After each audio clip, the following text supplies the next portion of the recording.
Hi friends, welcome back to my channel. இன்றைக்கி நம்ம கிச்சனில் ரொம்ப ஈஸியான அதே நேரத்தில் ரொம்ப ஹெல்த்தியான ஒரு ஈவினிங் ஸ்நாக்ஸ் தான் பார்க்க போகிறோம். கருப்பு உளுந்து வச்சு தான் நம்ம அந்த ஸ்நாக்ஸ் செய்ய போகிறோம். நீங்கள் இப்போ தான் நம்ம சேனலில் ஃபஸ்ட் டைம் பார்க்குறீங்கன்னா சப்ஸ்கிரைப் பண்ணுங்கள், பக்கத்தில் இருக்க பெல் பட்டனை கிளிக் பண்ணிக்கோங்க. அப்படி ஆளுங்க ஆப்ஷன் கிளிக் பண்ணிங்கன்னா நாங்கள் எப்போல்லாம் வீடியோஸ் போடுறோம் அப்போல்லாம் உங்களுக்கு நோட்டிஃபிகேஷன் வரும். நீங்களும் உடனே நம்ம வீடியோஸ் பார்க்கலாம். நம்ம வீடியோஸ்லாம் பிடிச்சிருந்தால் லைக் பண்ணுங்கள், ஷேர் பண்ணுங்கள். வாங்க இப்போ நம்ம வீடியோக்குள்ளே போயிடலாம். இப்போ நான் கருப்பு உளுந்து 1 கப் எடுத்து ஊற வச்சுருக்கிறேன். இது நான் 2 மணி நேரம் ஊற வச்சுருக்கிறேன். நீங்கள் முடிஞ்ச அளவுக்கு 1 மணி நேரமாக ஊற வச்சுக்கோங்க. அப்போ தான் நமக்கு வேக வைக்கும்போது நமக்கு ஈஸியாக வெந்து வந்துடும். இது கண்டிப்பாக கருப்பு உளுந்து தான் எடுத்துக்கணும்.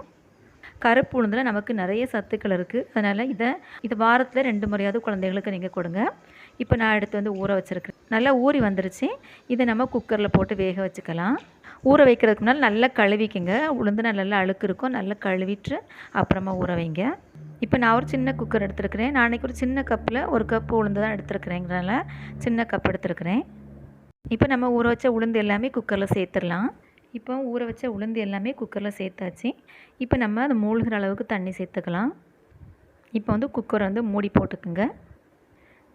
ஒரு 4-5 விசில் விட்டுருங்க. நல்லா வெந்து வரணும். இப்போ நான் ஒரு 4 விசில் விட்டுருக்கேன். இதை ஓப்பன் பண்ணி பார்க்கலாம் நமக்கு எப்படி வந்திருக்குன்னு.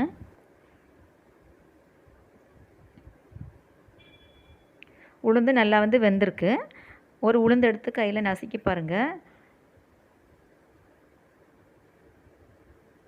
இப்போ உளுந்து நல்லா வெந்திருக்கு. கொஞ்சமாக தண்ணி இருக்குது. இதை நம்ம வடிகட்டி எடுத்துக்கலாம். சப்போஸ் உங்களுக்கு வேகாமல் இருந்துச்சுன்னா நீங்கள் மறுபடியும் மூடி ஒரு விசில் விட்டுக்குங்க. இப்போ தண்ணி நல்லா வடிகட்டி எடுத்து வந்துட்டேன். வடிகட்டின உளுந்து நமக்கு நல்லா ஆறி வரணும். அதுக்கப்புறம் தான் நம்ம அரைக்கணும். இப்போ உளுந்து நல்லா ஆறிடுச்சு. இதை மிக்ஸி ஜாரில் சேர்த்துக்கலாம். இப்போ இந்த கப்பில் தான் நான் 1 கப்பு உளுந்து எடுத்திருந்தேன். அதில் ஒரு 3/4 கப்பு நாட்டு சர்க்கரை சேர்த்துருக்குறேன். இதுக்கு கருப்பட்டி தான் சேர்ப்பாங்க. அதுதான் ரொம்ப டேஸ்டியாக இருக்கும். இப்போ என்கிட்ட கருப்பட்டி இல்லைனால நான் இது சேர்த்துக்கிறேன். அதுக்கு ஒரு 3/4 கப் தேங்காய் சேர்த்துக்கிறேன். இது நீங்கள் குறைவாக போட்டனாலும் போட்டுக்கலாம். இதில் நம்ம தண்ணி எதுவுமே சேர்த்துக்காமல் நல்லா அரைச்சி எடுத்துக்கலாம். முன்னாடி உரலில் தான் இடிப்பாங்க. இதோட சேர்த்து கொஞ்சம் அரிசி மாவு சேர்த்து இடிப்பாங்க. இப்போ நமக்கு உரல்லாம் இல்லாதனால நம்ம மிக்ஸி ஜார்லேயே போட்டு அரைச்சிக்கலாம். கண்டிப்பாக தண்ணி எதுவும் சேர்த்துக்கக்கூடாது. இந்தளவு அரைப்பட்டிருக்கு. நீங்கள் ஒரு ஸ்பூனை வச்சு கிளறி விட்டு கொஞ்சம் நல்லா அரைச்சிக்குங்க. இதே மாதிரி கெட்டியாக வரல அப்படின்னா நீங்கள் இதோட கொஞ்சம் அரிசி மாவு சேர்த்து அரைச்சிக்கலாம். வறுத்த அரிசி மாவு தான் சேர்த்துக்கணும்.